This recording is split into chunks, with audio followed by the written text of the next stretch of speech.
Yeah. All righty, fellas, what's going on? Right off the top, let us By know the your way, Monday Night Miracles that you need, fellas. We actually were both on time. We just decided to yap for about 10 minutes before we actually hit the go live button, which all we do is yap when the go live button is hit. So maybe we should have just done that with the camera rolling here. But I am in a predicament tonight, man. I need a Monday night sweat, a Monday night miracle in the worst way possible. I'm just like, I swear to God, I'm not even trying to reverse jinx it right now. I just am not getting my hopes up because right now, like I'll spoil it for those of you guys that are in here. I am currently up 37 points, 37.4 to be specific, against Mason. Mason has Josh Jacobs, Saquon Barkley, and Dallas Goedert going. So am I screwed? My gut tells me probably, because based on like the matchups that matter video and like what I know about this matchup in general, like this is a good matchup for both run games because both pass games have difficult matchups. So Barkley and Jacobs, being Barkley and Jacobs, wouldn't shock me if they just fried me. So that's kind of what I'm worried about primarily.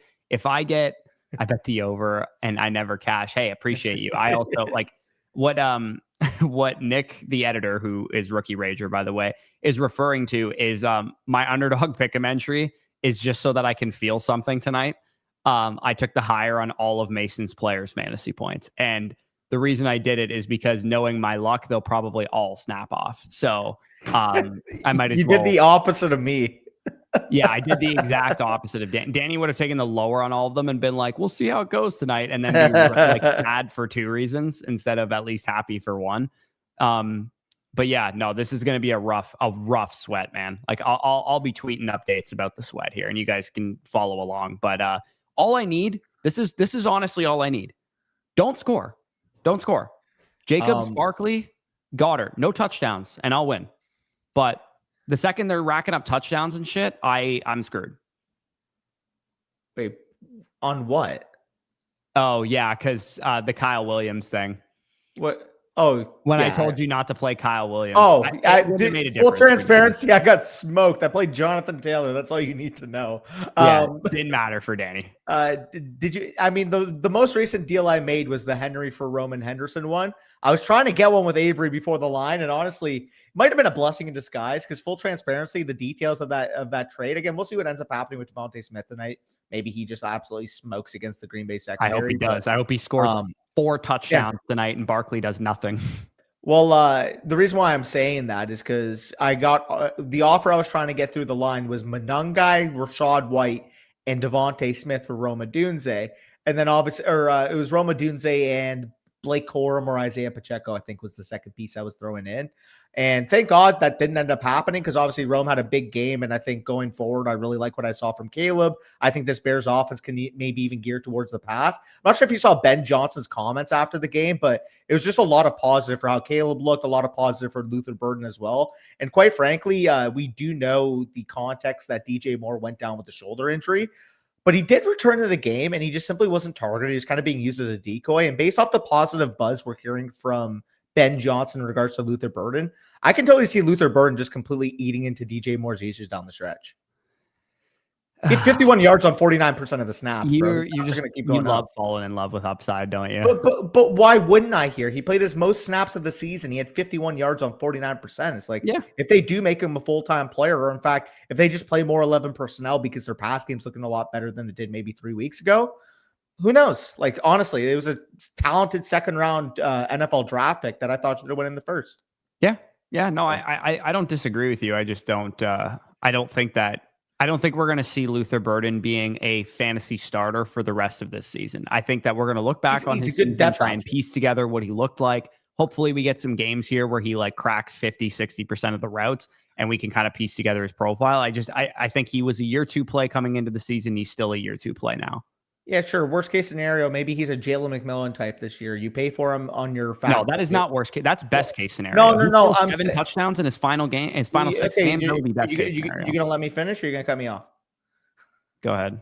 You gonna let me finish? Okay. Worst case scenario, it would be like Jalen McMillan if one of the Buccaneers wide receivers didn't get hurt. The upside case scenario, if somebody were to go down, Luther Burden can have that league winning type of upside. That's why you let someone finish, Corey, because you'll hear the full context.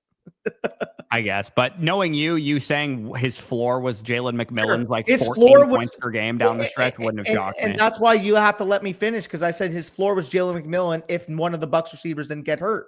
Correct? Yeah. All right. There we go. There we go. Yeah, Arthur, that's the reaction you need to see. You got a Rondé Gasson in a tight end premium league for pennies. That's my thought. Yeah, I have no idea how you pulled that off, dude. Congrats. Fair play. Like, yeah. Congratulations on that one. Yeah, that's why I responded with excuse me, because I'm like, Jesus, like, fair play. But I was shocked to see that Theo Johnson, Kareem Hunt, who's having Isaiah Pacheco return, and Parker Washington, who, yeah, he had a good game, but Jacoby Myers is going to get used more down the stretch, and Brian Thomas Jr. is going to end up being back like within a couple weeks. Like, to me, it's like, okay, maybe Hunt and Parker Washington have 1 to 2 week utility, and then it's basically a Rondé Gasson versus Theo Johnson. I mean, I think Washington probably is usable for the next, like, until Hunter is back, but he's not like he's like usable in the way that like Darnell Mooney is usable, or usable in the way that Franklin is usable at best. But let me ask you this, though. If Brian Thomas Jr. is active and Jacoby Myers is playing more than a limited type of role, are you ever going to feel comfortable putting him into your lineup? Probably not. I mean, if BTJ is healthy, like you said, it probably wouldn't be a guy that I feel comfortable playing, knowing that Myers is only going to play more routes going forward. Hunter's first slated to come back after Week 12's game. We don't know for sure. Sorry, if he will be back, but it was talked about most recently by Ian Rappaport that he could return as soon as Week 13. I guess the question will be, how are the Jags doing? Do they need him? That kind of thing. I think they will. I think they're going to be in the heart of kind of like an AFC wildcard race at that time of year. So we'll see what happens. If they want to be cautious with him, obviously they can hold him out. But if I were in Jacksonville's position, I would probably want, assuming he's healthy enough to play, I would want to see him get a lot more reps this year, just given that he's been a little bit all over the place in terms of his usage and stuff. Yeah, so Week 14 or Week 13 would be the earliest he can return, I believe, right? Correct me. Week 13 is the earliest he can return. Week 13, it would probably be if he got activated off of IR there. There's a 21-day window or whatever for him to play. I believe that is. Otherwise, he's if you activate them in the 21-day window, they can play that week. It's just that you have to put them on the active roster within 21 days. But that's what I'm saying. If you don't, otherwise they're labeled out for the year. Yeah. So what I'm assuming they would do is they would maybe activate him off of IR, give him that stretch, and make the determination in that third week whether or not he's going to be back for the year. By that third week, I would say he should be working off to the side with trainers or something. Well, that's what I'm saying. If he's going to return. They're going to make that determination. Either they're not going to activate him and they're going to let him be out for the year, or they're going to activate him and you're going to potentially get him for 15, 16, 17. I don't think it's one or the other necessarily. If he's not quite ready to come back until week 16, what's saying that they don't bring him back week 16? Like, they're going to be in the hunt for a playoff race. And, you know, I think if he's not ready week 13, he might just have a couple more games that he's out for. Brock, you could have taken away Jonathan Taylor's 50 points in the Flock League and I still would have lost. So hopefully that helps you. Yeah, I mean, Sal's team kind of just cooked. His whole team just completely went out. Like Trey McBride, I was like, okay, he's had 8 points at half, not bad, and then he just completely decimates me in the second half. Oh shit, Chris Olave, he's the slant guy, he's the drag guy all year. He's just catching a 62-yard touchdown this week. Cool, that was fun. I guess like with Rashid Shaheed gone, he's running Rashid Shaheed routes now. That's fantastic. Wow, I love that. Gonna make him dangerous the rest of the season if that's the case. Yeah, I mean, Kamara obviously 25 touches. So you're telling me I go up against Kamara with 25 touches the previous 2 weeks combined? He had fucking 16 touches. I think that's what we're talking about. Previous 2 weeks combined, 16 touches. This week I play him 25. Yeah, awesome. That's fun. Kicker dropping 13 points. You always love to see that. My kicker drops 5. Shout out Tampa Bay for not being able to score. Fuck. You want to trade him to me now? No. You can go and put your waiver bid in for Kaimi Fairbairn, like I know you're going. There's tons of kickers that are available. I'm not worried. but like he's the clear one available. He's my guy. He's been my kicker for the last couple of years. I mean, shout out Cam Little too, bro. 29 points in the last 2 games. Yeah, no, there's a bunch of kickers that are available. Anyways, let's get to some of these questions here. Yeah. Also, kind of an interesting topic that Dylan just proposed. He's like, you think Ladd is fully back to where we thought of him preseason? Do you think? Give or take?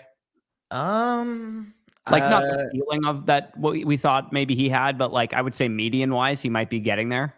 Okay, let me tell you this. Knowing all the variants of the season, guys that would have fell in this range, guys that would have risen, right? Keep that all in mind. If I had to rank him rest of season, I would have him at 26 overall. He's about a mid-second round pick. There was leagues he was going in the early third. Yeah, so 2-3 turn. I think he's about appropriate, like in terms of the median outcome. Obviously, the ceiling outcome was, oh my God, he's graduated up to JSN level. Yeah, no, the ceiling outcome was that Ladd McConkey was having the season that JSN is currently having. That was the ceiling. Quite literally. Yeah. And it's so funny looking back, like JSN, because I was happy with the player. I was excited about the player making that leap. But I always had the question, like, how's the offense going to look? It was kind of middling last year. I believe in Gino. Like, realistically, how's it going to look turning over to Sam Darnold? Obviously, new offense coordinator. I was a little bit tentative on that regard compared to, for example, Ladd McConkey. I thought Ladd was a more talented football player, but the main allure was the attachment to a quarterback that I just simply knew was a locked-in stud. Sam Darnold, for all our money, man. Like, this guy. I've been wrong on Sam Darnold 2 years in a row, and I'm probably not going to be. And then we're going to buy into him next year, and then boom. Yeah, I'm going to buy into him next year, and he's going to look like a friggin' pumpkin. Dude, he's got 17 touchdowns, 9 games. He's been efficient all year. One of the highest graded metric guys. Like, give him the flowers for sure. Yeah, facts. Want to buy a tight end in the listener league? I mean, depending on the cost, I don't feel too pressed about my situation. I mean, I think Musgrave can do me fine. Oof, I would feel pressed if I were you. I mean, I'm going to have Darren Waller back potentially down the stretch. Luke Musgrave, I'll go out on a limb here tonight, Danny. Luke Musgrave is way more likely to drop a donut than he is to have 50 yards. Okay. Luke Musgrave is horrendous at football. Luke Musgrave could score 0 tonight, and it changes nothing about mine and Flet's matchup. I'm not saying for that. I'm saying for your prospects thinking of Luke Musgrave going forward. If he dropped 0 tonight, I'm sure you wouldn't feel great about starting him. Sure, we'll see. I mean, if he drops 0, we'll reevaluate, but that's a complete theoretical. Also, shout out Juwan Johnson, man. I went with the double tight end fucking alpha play on. I can't believe you got him for free. I got him for free. Yeah, I went with the double tight end alpha play on Shady here, and Juwan Johnson fucking fried. I didn't get him for free, actually. I paid $2 fab for him. Fair play. I mean, more or less, it's been double digits every week. Jello, I would put that expectation at like a 60% chance he scores less than 4 points. I'm dead serious. I think he's that bad. Yeah, I mean, yeah. I don't think he's that bad. I think based on what we had about Darnold last year, I maybe should have been higher on JSN. You know what I mean? Like knowing what he was last year, I think maybe I should have baked that. Not saying that like I was expecting him to be this good, but like I should have baked it into JSN's range of outcomes, and I didn't bake it at all into his range of outcomes. For sure, but I mean, everybody just gave all of his credit towards Kevin O'Connell. I think that's part of it. Yeah, for sure. Okay, let's answer some of these questions here. We got Black Fat here. Are we sure Rico keeps his job rest of season? Yes, I'm sure Rico keeps his job rest of season. However, I would rather have Ashton Genty. Yeah, Genty all day. I wouldn't say all day. I mean, it's actually close enough that Dowdle versus Etienne's or Dowdle versus Genty's a conversation. Sure, but again, 10 out of 10 times I'm taking Genty. Yeah. I would say 9 out of 10 times I would take Genty. There's a tiny little bit of glimmer of hope there. All day is aggressive for me too. But like, what's the one time? Like the one time is I'm the Rico guy. You're very worried about Geno Smith. Dude, he totally could outscore Genty, but at the same time, if you offer that trade to me 10 times, I'm taking it 10 times, Scribbles. So yeah, all day for me. Javonte Williams and Justin Jefferson for Christian McCaffrey and Zach Ertz. This is like quite similar to the Puka trade I made, to be honest. Yeah, it is actually very similar to the Puka trade. I think this is too much for McCaffrey because I think. Well, given the context of his team, do you think it's too much for McCaffrey? Because you'd be pairing McCaffrey with Puka, Rashee Rice, and Ladd McConkey. Okay, and I mean, what are we picking up off of waivers with that free extra spot? Probably a Tyler Algier type.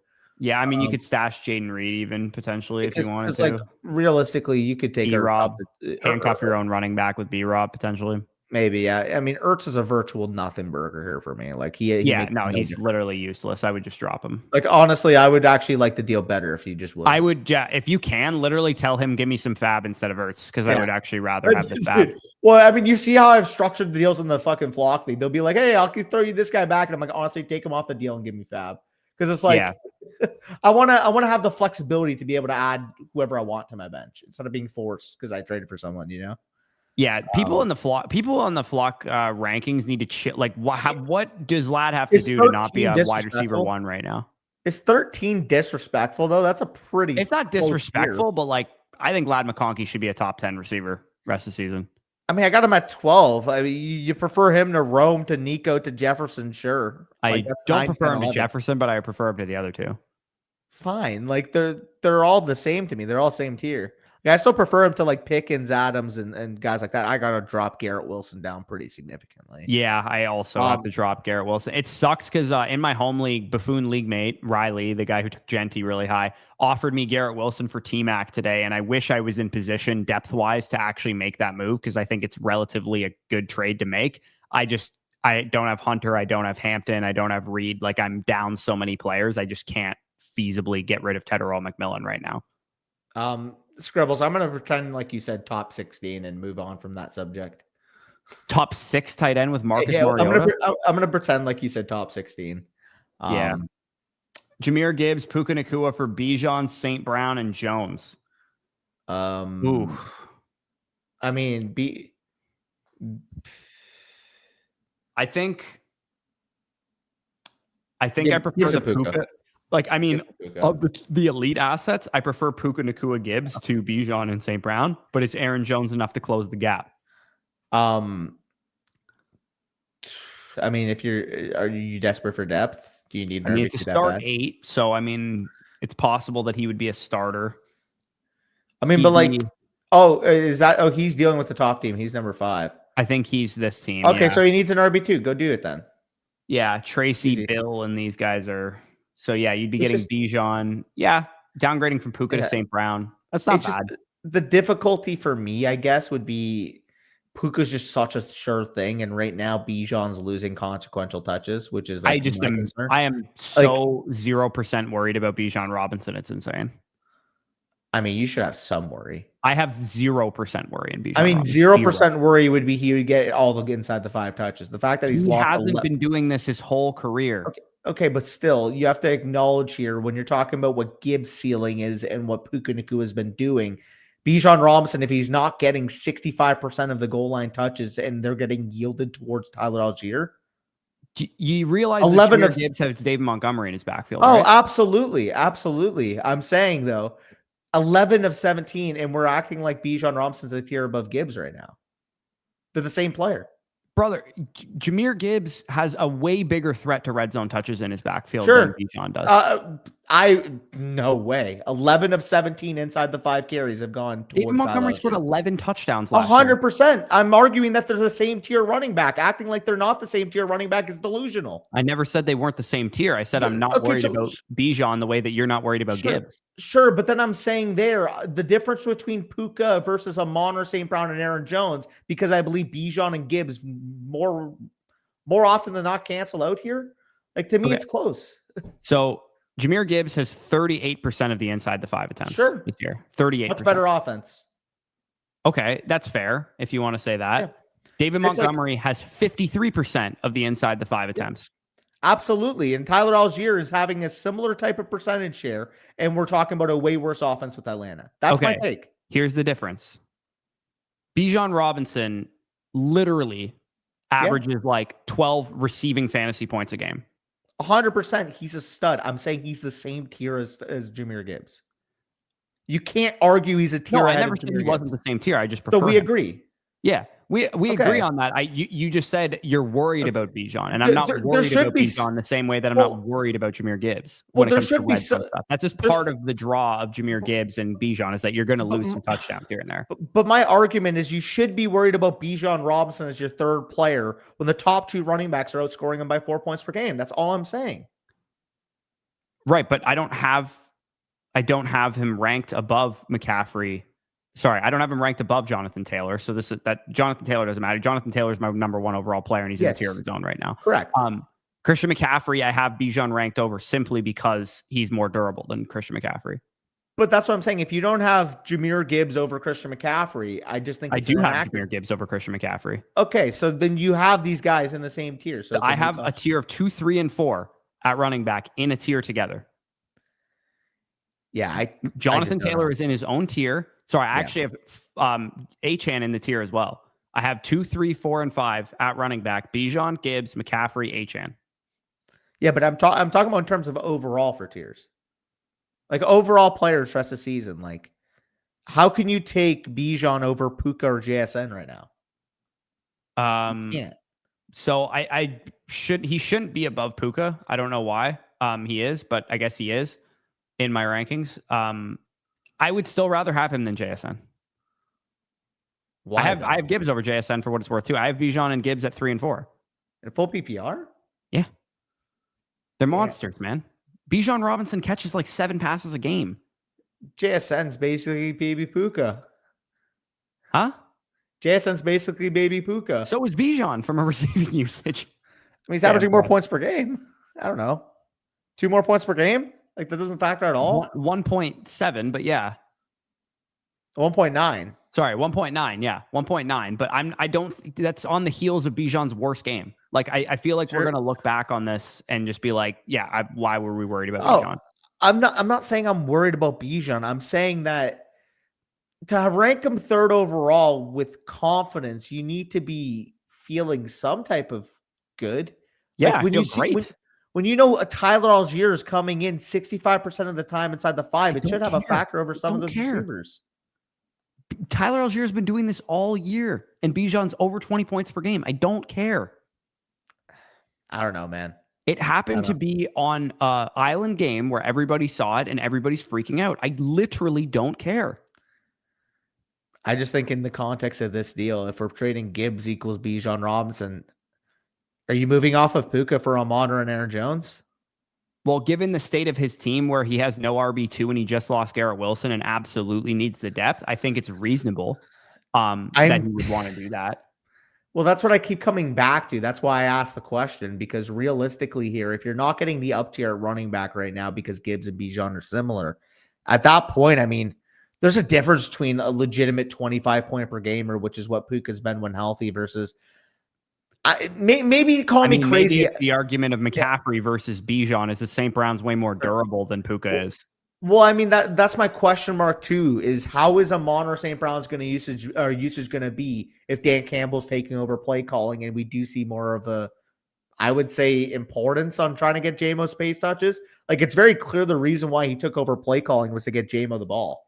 Yeah, again, as far as that, same explanation as Algier. I literally don't care. St. Brown's a monster. He's a monster. I'm saying in the context of tearing down from Puka. Yeah. If he's not going to access 23 points per game, I just don't know if I want to move off of Puka. That's fair. I would say if you want to, like in this situation, what he's trying to do, if you want to get depth another way, I think that's probably the correct answer. However, with the trade being presented the way that it is, I have Bijan over Gibbs, and the gap between Puka and St. Brown is small enough that if you needed the depth, Aaron Jones is a decent add, but I would probably want somebody better. Like if this was Travis Etienne instead of Aaron Jones, I would probably feel a lot better about this deal, because I feel like you're getting a guy who's a little bit more solidified. Aaron Jones has basically been valuable for about one game.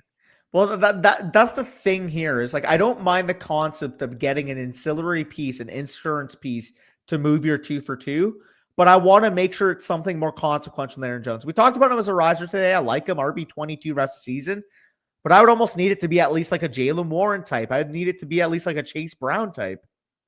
Yeah, I mean, this guy has Chase Brown on his team. That's the counter. That's the counter. Yeah, counter with Chase Brown in your situation. Maybe you can like counter with Chase Brown, and he's like, okay, if you give me Chase Brown, like give me Bill or Tracy or something back, and then in which case I'd be fine doing that as well. So yeah, if you could secure Chase Brown from him on the way back in this deal, I think I would do it. Otherwise, Puka Puka's a monster. Like you Yeah. could just hold Puka in that situation, which I think is totally fair. If you want to say Gibbs and Bijan is a wash, which it definitely is, in my opinion, I have them both third and fourth player overall. And you want to say, hey, Puka is that much better than St. Brown, I won't argue against it because he is an absolute monster. Quentin Johnston, Garrett Wilson, who is now going to be out for the next 3 to 4 games, basically, or 3 to 4 weeks, based on what we heard. AJ Brown and Alec Pierce. I think this is AJ Brown and Alec Pierce, and I don't even think it's close. Not close. Like, I think AJ is going to be right there with Collins, as that was the guy we were promised. Like, once we see these next couple games, like we saw him have 28 points before he suffered his injury and then before the bye week. I think we're going to get reminded of another monster AJ Brown performance tonight, to be honest. Also, hear me out. Tell me the difference between Quentin Johnston and Alec Pierce. There's not much of a difference. They're both like, remember when we were being idiots at the beginning of the season and calling Quentin Johnston a volatile wide receiver 3? Well, that's exactly what Alec Pierce has been. So yeah, exactly. Gino, Puka, Colson, Loveland for first, Hunter, Igbuka. Okay, so let's dissect this. First and Igbuka for Puka. This is Igbuka, Hunter in the first. I was going to say this is way too much. I love Puka Nacua, but this is so much value on the right side of it. Well, that's what I was going to ask you. Realistically, a first and Igbuka. Like, I would take Puka and Loveland over a first and Igbuka, but the difference between Hunter and Gino might be a mid to late first based on what they've been saying about the site. Let's just pretend it's a mid to late first instead of an early to mid. So let me ask you this: Igbuka and Hunter, or Puka and Loveland? I would probably rather. I think that's a fair trade wash right down the middle. And then you get a first half tight end premium. If you want to just be like, hey, Puka's the absolute hammer and Loveland could be really valuable, that's totally fair. I think Corey, the one sways it to that side for me. Something we do have to consider if it is a mid to late one is it is a 14-man league. So also keep that in mind. The context of a late premium 2 quarterback though, so it's still going to be a really valuable pick. Yeah, okay, fair. I mean, the context, though, if it's 111 to 114, realistically there. Well, like that was if this said tight ends, Burden and Harvey this year. Different class, but let's just say, let me ask you this. If it said early to mid 2 in a 12-man league, you're probably still doing this knowing Gino's volatile. Yeah. Gino isn't worth a fucking mid to late 2, in my opinion. Gino is I agree. He's like maybe worth a 3 at best. He's probably going to get a quarterback drafted to the Raiders next year. Yeah. Or picked up. I mean, realistically, they can't just go with Gino as the only. They honestly just have gotten locked out of quarterback the last couple of years, where they were probably going to take Penix, and then the Falcons took Penix. And then last year they just didn't have a high enough pick to take a quarterback. So I really think that Hunter, they're not going to get Mendoza either. No, exactly. They're too mediocre to. They're in purgatory. Yeah, they're in purgatory right now. Like, unless you trade up and like spend a first round pick, future first, and all that kind of stuff to trade up for your quarterback, or you sell like you go get Kyler Murray or something like that. That's their only hope. They're not, and like I guess they could take a risk on whoever like this year's Jackson Dart is in the draft, like the fringe first round prospect guy. Hear me out. Is there a Kyler Murray Geno Smith swap available here, knowing Geno's kind of just a better version of Jacoby Brissett? I mean, yeah, but if I was Arizona, I would probably rather just hold Jacoby Brissett as the bridge and draft a developmental QB in the first round. Let's say you win too many games for that to happen. Let's picking at 111 right now. I think that's about the range that you could take the swing on a developmental quarterback. Like, I don't know if like Aller's going back to school, right?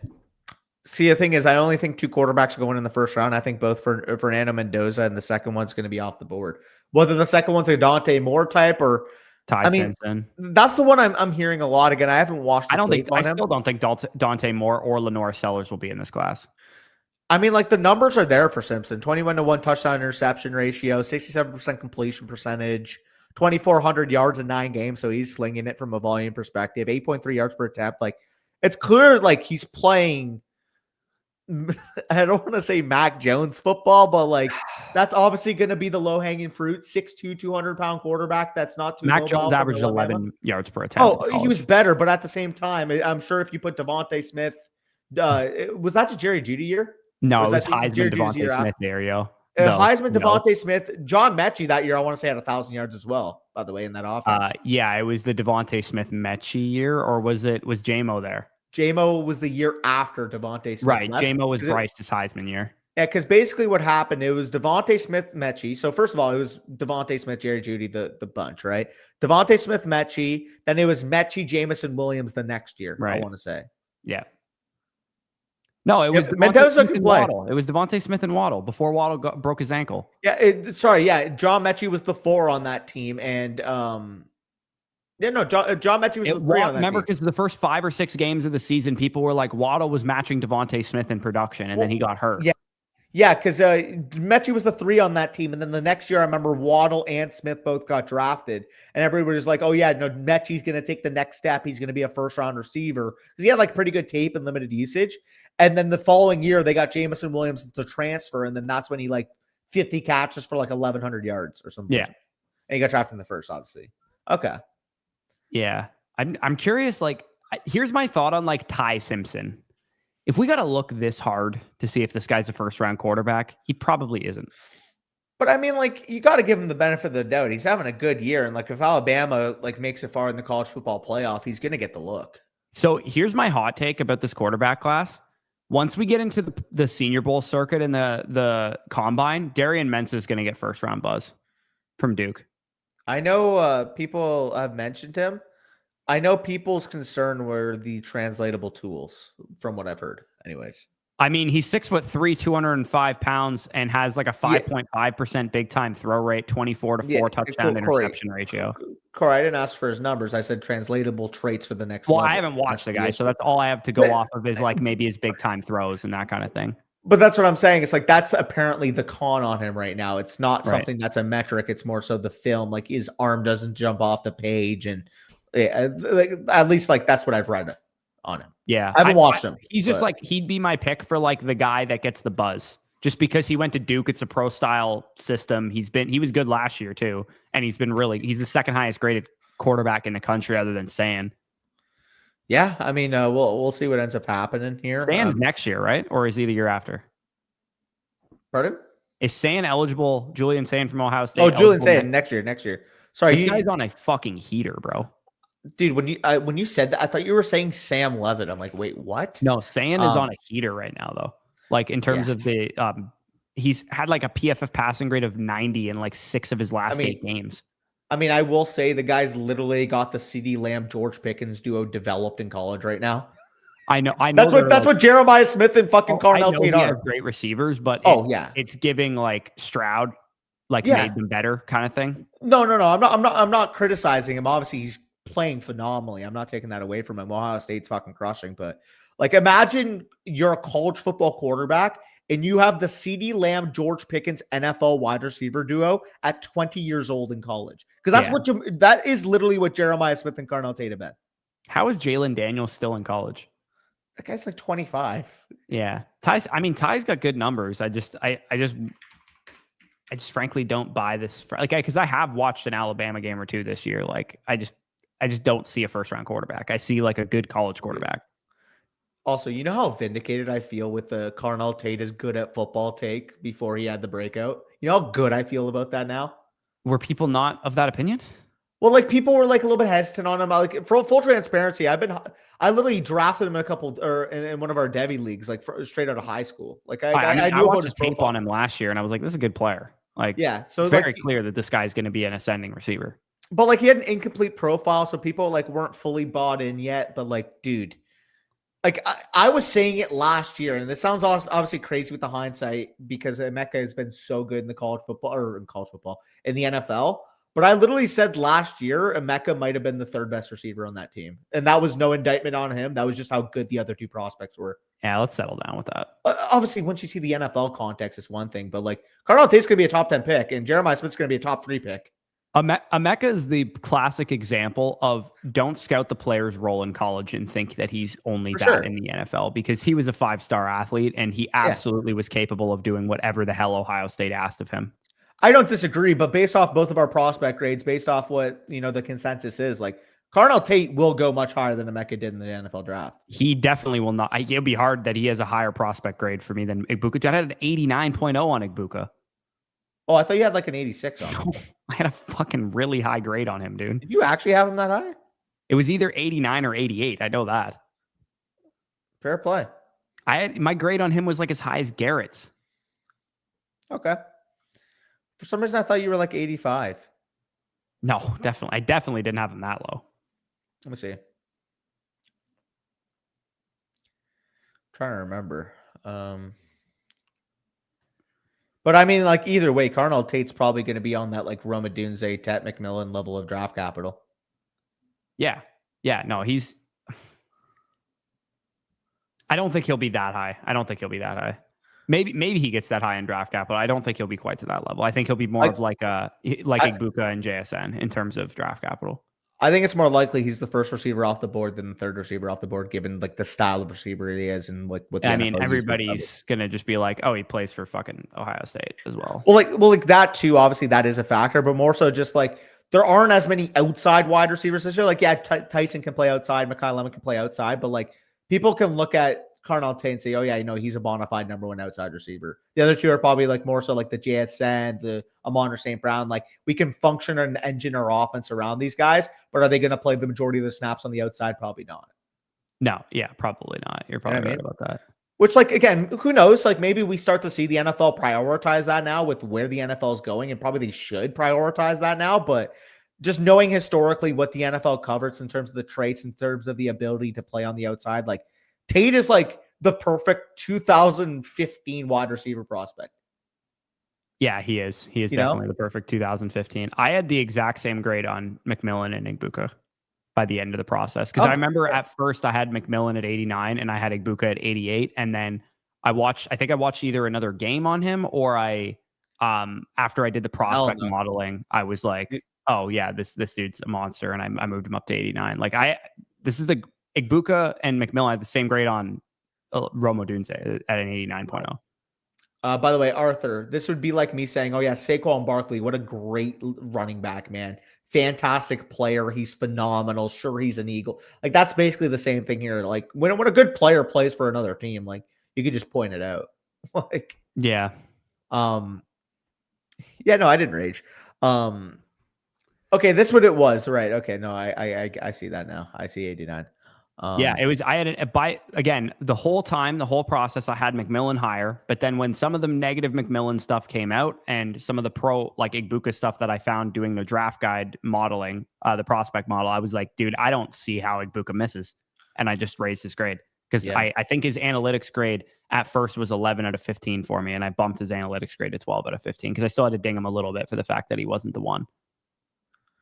But he's a fucking animal.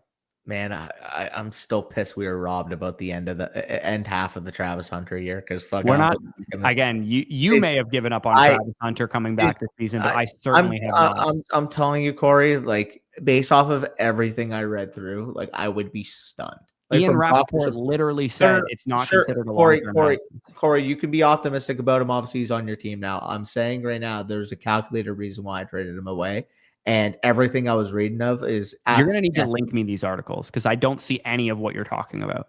I've not the entry on Twitter saying that, and I've never seen any of what you're talking about. Everybody was like, "Yeah, he could return this season." That was like the most pessimistic report I heard. Sure, we'll see if he returns then, Corey. Again, please link me these articles. I need to know this information. I just don't see it anywhere. It's most of the things that I saw were it's not considered a long-term absence. Week 13, they're going to see where he's at. Expected to return this season. Those were the three things that I saw consistently. Yep. We'll see what happens, Corey. Okay. Cortland Sutton, what in a one quarterback redraft league? What are we talking about here? Dylan, just ask the trade question in the chat and shut the hell up, honestly. You keep asking for it. Cortland Sutton and Jackson Dart, one quarterback redraft league. Sutton. I mean, Sutton, let's pretend for ease sake that he maybe was supposed to submit this to two quarterback question because I actually don't even think this is close in a one quarterback league. Dart and two quarterback. Yeah, in a super flex, I think I would take Dart, but in a one quarterback, that's very easily Cortland Sutton there.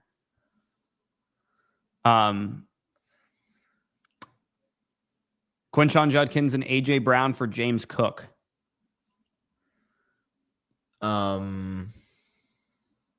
Start 8. I don't know if James Cook's a big enough a needle mover at this point to decline that package. So you'd be giving up your RB2 and your wide receiver 5. Yeah. Respectfully at this point, fine. I like James Cook, but like I would need that's like the Devon Achane to feel good about giving that up. I mean, I have Achane RB5 and James Cook RB6, so they're like Sure, right. but there's a tier. They difference. are a tier. There's a tier They break should between be. them, though. So I agree, and there should be. Yeah, like if it was Achane, I would do it right now, but because it's Cook, I think I'm gonna hold.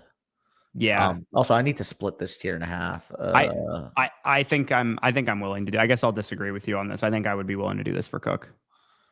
Ayuk is on waivers too. You can pick up Ayuk to add to the end of this deal. Not that he's a huge needle mover, but he's something. Honestly, yeah. I mean, like if it's short waivers, 10-man league, I don't mind it. Yeah. Genty for Marvin Harrison and Trevion. Trevion and Harrison. Yeah, I think this is fair. Gun in my head, Corey. I can't tell you with certainty that I think Genty's going to outfinish Trevion Henderson this year. No, it's not outrageous because if Ramondre Stevenson misses at least another week, and by the time he even comes back, he doesn't even have his remote job. Trevion Henderson on this type of workload would be a top 6 running back in fantasy. I just disagree with you. Why? I think first of all, it's not really anti-Henderson. It's that Genty is getting 90% of the snaps. 100%, but it's more so the fact that he plays on an 8-2 Patriots team with an MVP quarterback. That's the take. Yeah, for sure. But 90% of the snaps and 20 touches a game is 90% of the snaps and 20 touches a game. Listen, I have Genty ranked higher. I think on most circumstances he probably does. But I'm saying the fact that I can't confidently say it will happen makes me lean the free Marvin Harrison Jr. insulation. Yeah, I mean, I wouldn't call it free Marvin Harrison. So you're telling me if he had a 70% snap share, 70% route share role for the rest of the season for that schedule with this offense, he wouldn't at least be in contention to outscore Ashton Genty? Sorry, could you repeat that? I said if he was able to maintain an RB1 workload, 70% of the routes, 70% of the snaps on this offense with the schedule that, again, we looked at earlier today. I would put it at a 10% chance he outscores Genty the rest of the season.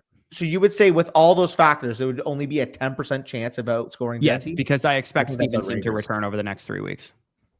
But like I said, if he maintained his workload, there's no path for him to outscore Genty? I think it's like maybe a 30% chance he maintains the current workload he's getting. Sure, not that he doesn't get a lot more touches than before Stevenson. I said if it was a given that he would have this workload, what percentage chance would you have him for outscoring Genty? Oh, I would say it's probably a 50-50 swing if that was the case. I just don't think that's very likely. What would you say that is? 20% chance of happening? 30% chance of happening? Probably. Well, considering that Terrell Jennings had to go down in the game for him to get that workload, I would say it's probably like a 15 to 20% chance that this workload that he just saw against the Tampa Bay Buccaneers, he sees again for the rest of the season. Yeah, Arthur, that's why I'm asking it as a hypothetical. That's the whole point. It's not a given. I'm saying if it was a given in this hypothetical, what would you assign it? It's all part of the question. Yeah. No, it's we don't hate Hendy. Come on now. I don't hate Hendy. I don't hate Hendy either. I have him as fucking RB18 after one good game. Frankly, I just think it's far more likely that he is able to. I kind of agree with Arthur that like the hypothetical you're proposing is a lot of stuff that we don't know. I'm saying that would be the scenario. Obviously, there's other scenarios that exact hypothetical scenario doesn't happen. I'm saying in that hypothetical scenario, I wanted to hear what your odds would be assigned for Genty versus Henderson. I understand that's not the full picture, Arthur. I'm not arguing that it is. Of course. That's like the ultimate nuts of 100%. This trade. And the most likely scenario, in my opinion, for Trevion Henderson is that when Ramondre Stevenson comes back, he's about a 55-60% opportunity share running back. Henderson, that is. And that would be the scenario that I don't want to buy ceiling. I want to buy median with ceiling as the sweetener of what I get. So we're both factoring in the Genty ceiling versus the Henderson ceiling, and we both acknowledge that in that scenario, Trevion Henderson, I would actually argue, would be the favorite to outscore Genty. If he's getting 70% of the routes, 70% of the opportunities here. On the team that he's on, I mean, situation. 70% back versus a 90% back on a bad team. I think process-wise, you could argue it. I just think Genty's also better than Henderson. I don't disagree, but if he doesn't have any holes to run behind, it's a moot point.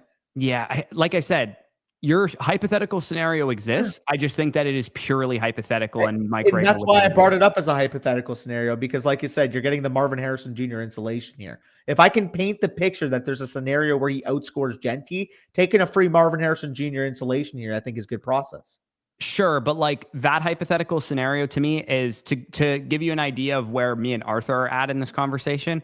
It's like you saying in a hypothetical scenario that Kenneth Walker gets 75% of the work, what would he be valued as? I'm like, he's not getting that. That's not remotely the same hypothetical. I think he's better than Henderson. What do you mean? The way he's played this year compared to Henderson? Yeah, he's been outstanding when he's gotten the ball. Henderson averages 5.3 yards per carry this year. Yeah, on like fucking 40 carries. 81 carries.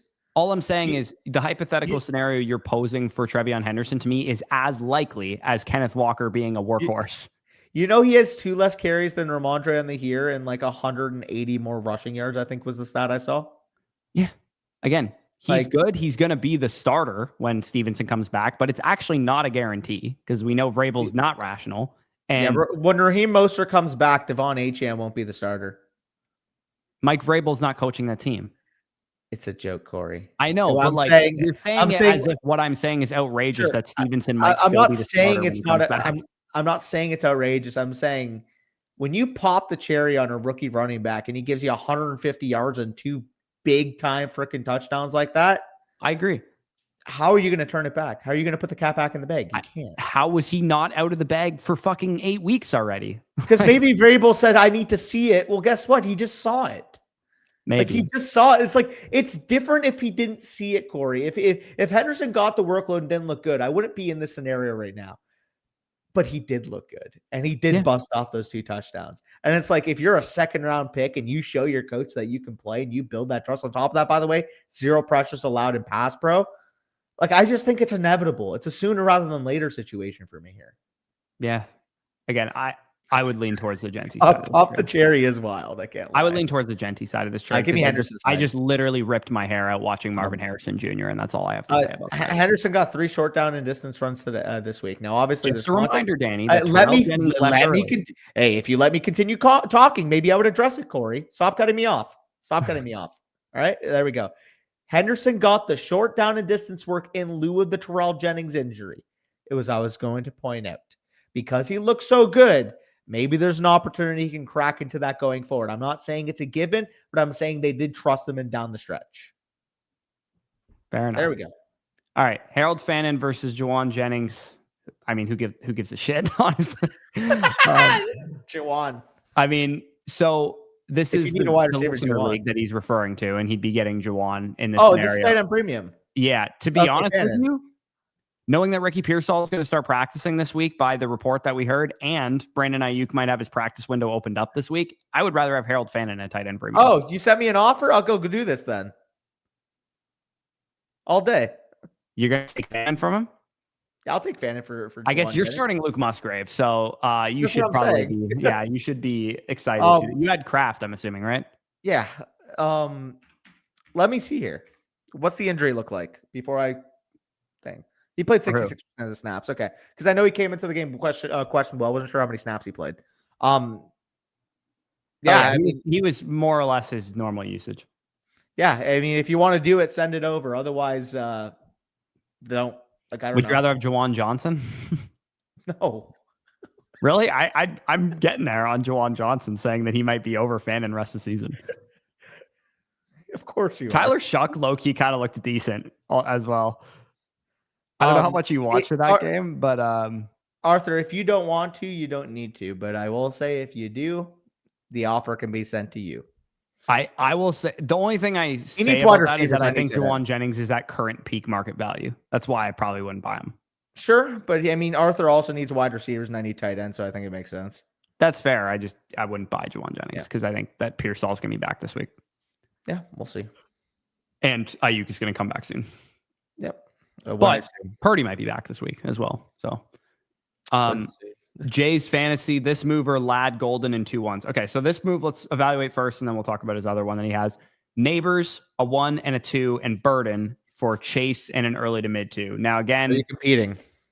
Yeah, let me just look at the teams because the issue of the site, like not giving the best early to mid, I just want to double check. Okay, So you would be this guy's got the neighbor side. He's competing. You're rebuilding by the looks of it. You have Jaden Daniels, who's out for a while, Judkins, etc. This is a rebuilding team. Wilson's out now. Hunter's out. Like, this is a rebuild. This guy's team will not have, unless he's giving you this tractor Tay first, which is going to be high or high-ish at least, because he's got JT and Dowdle, so he's probably doing okay. I would say that's probably more. Let's just assume that's like 105 to 107 that he's getting here. I'm punting this year, and my pick is mid projected. So if you're punting this year, and you can get an early to mid first, early to mid second, Malik Neighbors and Luther Burden, I prefer the Neighbors deal to the Ladd one here. Yeah, this move or Ladd Golden and 2 1s. Oh, okay. So he'd be selling Chase for Ladd Golden and 2 1s instead. A 105 projected first that you're getting. If that's how early the first projects, I think I'd take the picks and Neighbors side here.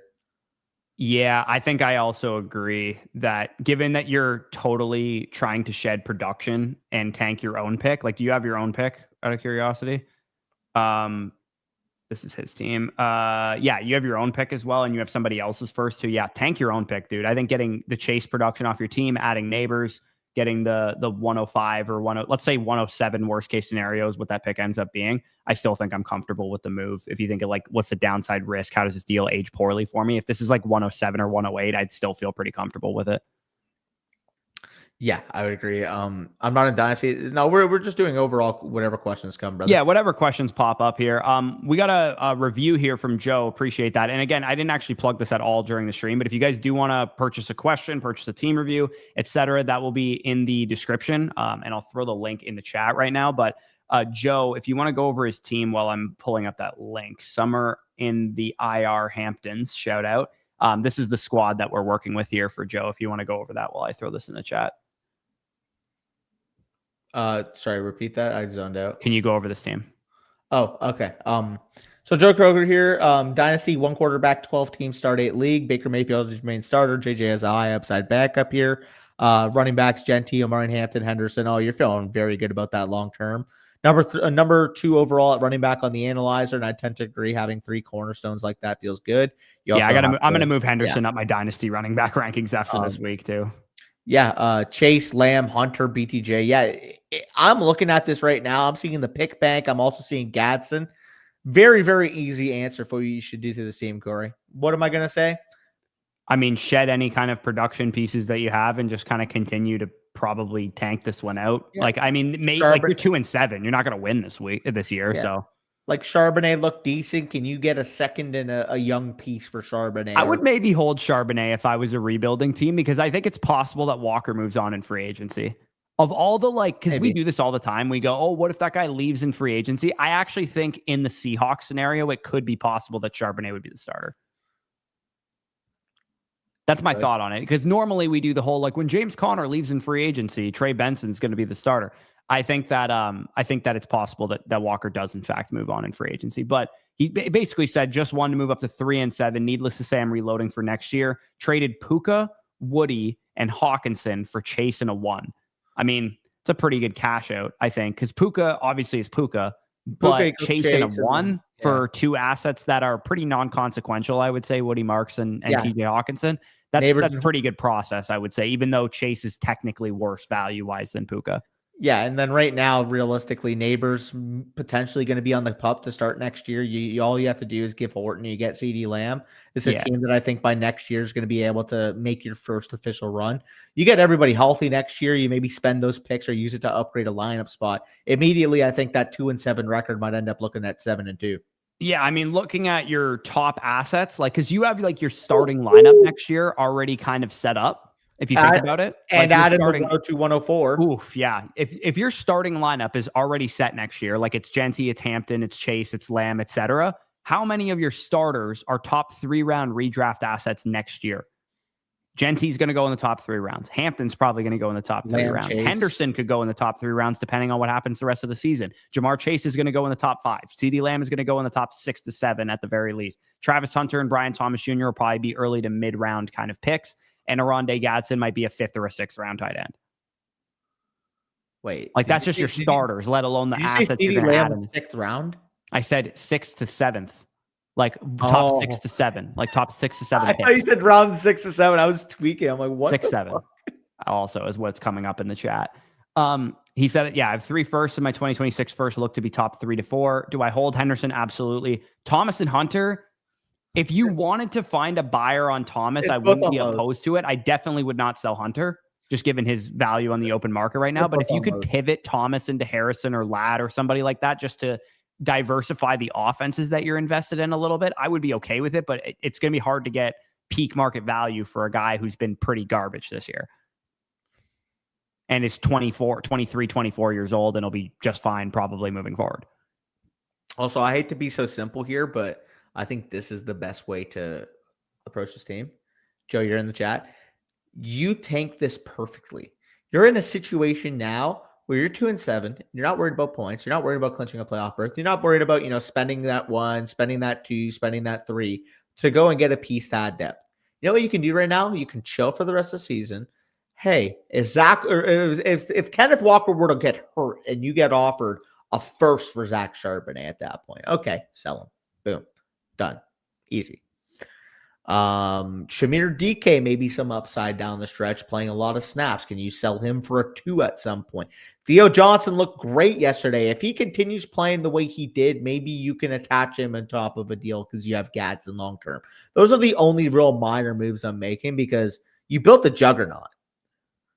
Oh, yeah. And Dylan, I thought Dylan was referring to redraft, but yeah, for some reason, I don't have Vidal ranked in Dynasty. That's a miscalculation on my part. Vidal would be like a top probably 55 running back, top 50 running back, maybe in Dynasty. Just for some reason, he's not in my Dynasty running back rankings, but I'll add him to them.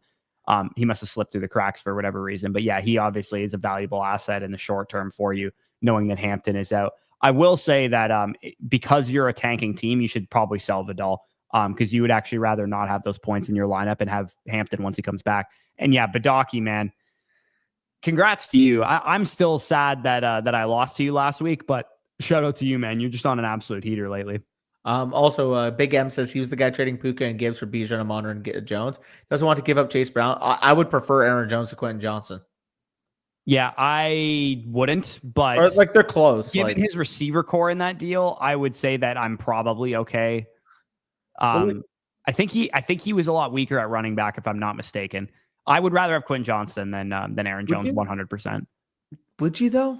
Yeah, Quentin Johnson had 8 targets last night, and Aaron Jones has had 1 good game all season. Quentin Johnson's been like a top 24 receiver on the year.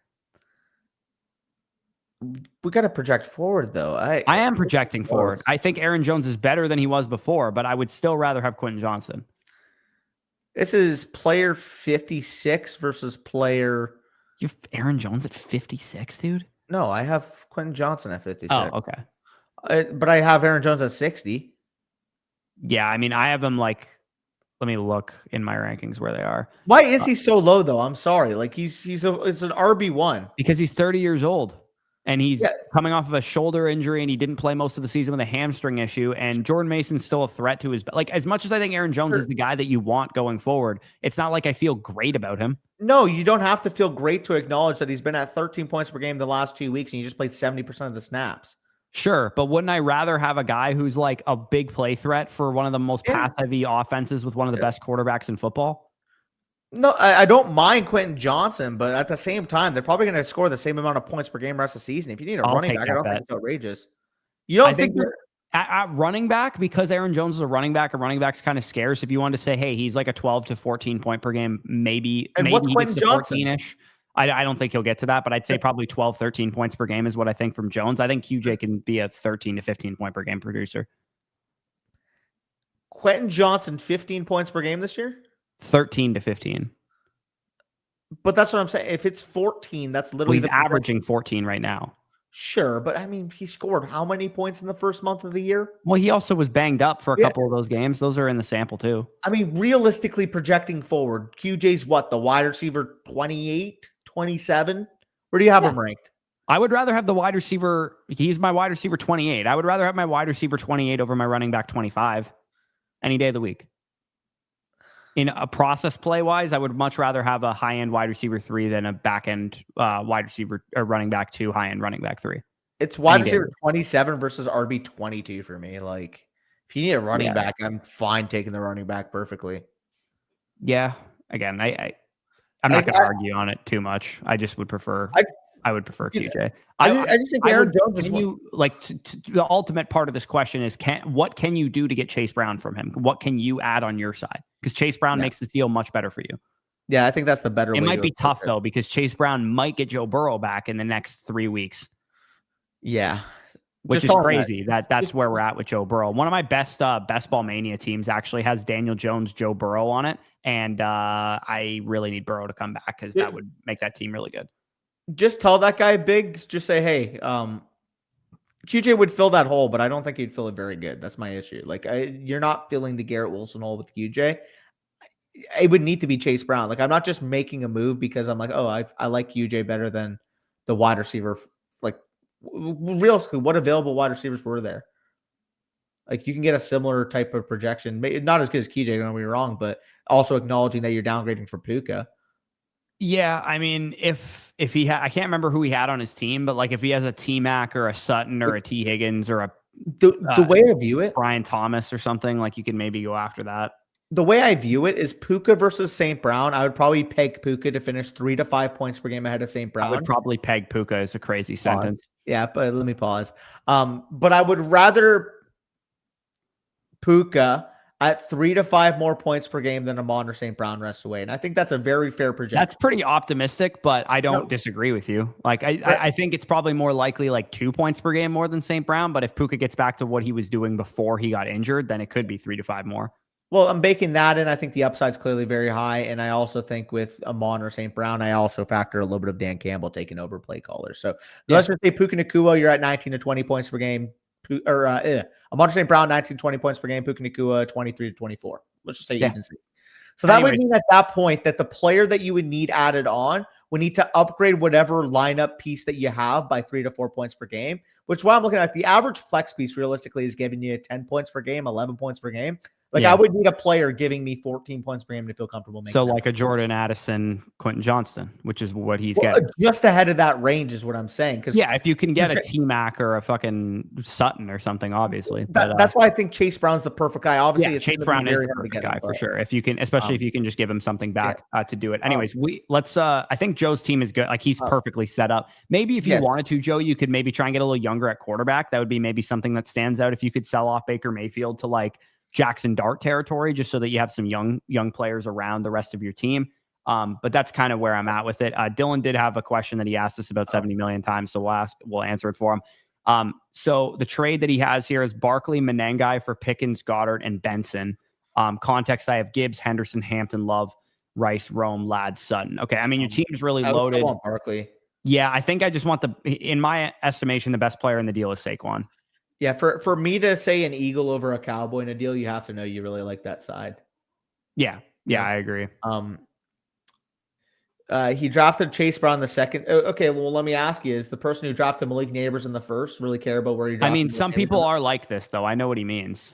I get that, but like, what relevance does draft capital mean 11 weeks into the year? Yeah. Like respectfully, like the last 3 months of data matters a lot more than what we thought coming into the season. Oh, it does. But there's people out there that go, I'm not trading him because I drafted him in the second round. Like I tried to buy AJ Brown 3 weeks before his big game from Nick. And he told me like, I'm not trading AJ Brown. I spent the second round pick on him. And people do that, man. Like there's especially casual players, they get really kind of sunk cost fallacy on you. Also paying,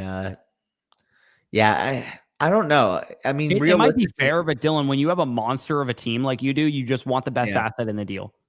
And Barkley is the best asset in the deal. So, Kamani Vidal, we have 3 more questions before kickoff that we got to get to here. Bows, Kamani Vidal, CeeDee Lamb for Travis Etienne, RJ Harvey, Marvin Harrison. It says 2-man keeper, no pick penalty. Lamb. I mean, yeah, give me Lamb. I guess maybe you're like, oh, I need the depth or something like that. But yeah, you got to go with Lamb here. Yeah, not close. Kamani Vidal, AJ Brown for Caleb Williams and Brock Bowers. Redraft 1 quarterback, 10-team league. I mean, 10-team league. It's hard not to want Brock Bowers.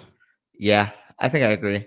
Kamani Vidal, like realistically, Kamani Vidal, and Dylan asked this, somebody else asked, what do we think of Hampton going forward? Kamani Vidal has a ticking clock on him, and it's 2 more games that he has left as the starting running back. Because when Hampton comes back, he's going to be the starting running back. And sorry, it's 1 more game. It's 2 more weeks. 1 more game as the starting running back for Kamani Vidal. So if anybody's like, oh my God, why wasn't Kamani Vidal like skyrocketing up our rankings? It's because he's only going to be relevant for 1 more week. Amarian Hampton was on Wednesday of last week practicing off to the side with trainers. And since that Wednesday practice has 2.5 weeks to come back from his injury. So I'm not really worried about Kamani Vidal taking any work away from Hampton, because I do think Hampton will be back after the week 12 bye. Yeah. They've been pretty patient with him. And he's been off since week 4 or 5. Hampton, and it was like a 6 to 8 week injury. So he's right on track for the timeline that they kind of laid out for him. Judkins versus Jefferson. I think this is a great buy low on Jefferson here. I'll take AJ. Yeah, like this is it's funny because I have both these players, but dog, it's brutal. I mean, Jefferson, I understand that JJ McCarthy's missing you on some passes, and I understand, like, specifically in the second half of the game, JJ, like, no sugarcoating, he played awful. Like, I thought in the first half, JJ McCarthy actually played pretty well. Like, the 1 interception was on him. The other interception was quite literally on a Jefferson. He also had a 3rd interception that got called back because of a holding penalty. Or in the second half, though, I'm saying in the first half, he was a lot better. In the second half, he was a lot worse. And there's no sugarcoating it. He was awful in the second half. But also, Justin Jefferson, for fuck's sake, if you know your quarterback's struggling, we cannot be dropping touchdowns. Like, we can't. They hit you in the fucking hand. JJ absolutely ropes him a post on the goal line, hits him straight in the fucking hands. And you call yourself the best receiver in the league and you're dropping that? Like, straight up. Like, and I say this when CD has drops too. I say this when some of the best receivers. I watched Marvin drop 3 touchdowns this week. But, like, it's to the point where the wide receiver position, whoever's playing well at that time should be crowned the wide receiver 1 in the league. There's too many damn good receivers to be dropping passes on a consistent basis and keep your merit. Yeah. Like, no, straight up, Jackson Smith and Jigba and Puka Nacua have been playing like the 2 best receivers in the league this year.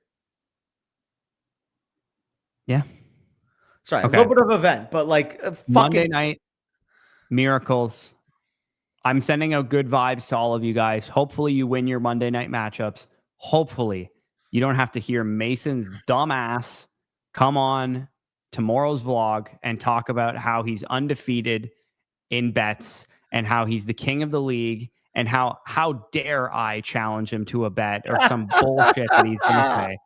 For the love of God, Hampton, his luck on Monday Night Football was the Hampton game where Hampton scored less than 5 points or whatever Avery needed to win that game. Please, for the love of God, let Mason fall to me in this matchup. 37.5 points or less from Jacobs, Goddard, and Barkley. I'm probably screwed. I'm probably coping, but please let it be so. Corey, what are the odds you put on him leading up to our matchup next week, citing my record over under 3.5 times in clips? Citing my record and citing my points for. No, he'll mention that more than 3.5 times for sure. Yeah. I need some like special teams plays too. Like that'll also reduce the scoring. Yeah. I could go for a nice 3-3 game tonight. I don't know about you guys. Yo, wait, I have a generational 3-3 tie. Corey, you know who I have on Thursday Night Football, right? I am screwed. You know who I have on Thursday Night Football? Patriots Jets, right? Against Mason next week, right? Trevion Henderson. He has Breece Hall. Not only do I have Trevion Henderson, but I have the Patriots defense at home against the Jets. Well, he has Breece Hall, so I'd be a little nervous. A little bit nervous, sure, but like if I could have picked the situations for those 2 players in my lineup, it would have been the Jets. Yeah. I need a blow up. I need the Patriots defense and Henderson to combine for 40 points out of that game. I need Josh Jacobs' hamstring to blow up. Yo, I would be down. No, I'm just kidding. I don't want Josh Jacobs to get injured. I just want the lowest point per game production out of Josh Jacobs, Barkley, and Goddard this season. I think Goddard has a game where he had like 3 fantasy points. Barkley had a game of like 4 fantasy points. Jacobs had a game of like 6 fantasy points. Let's do that.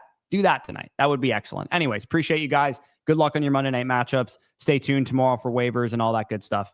Peace out. Peace. And Jacobs has got a pass.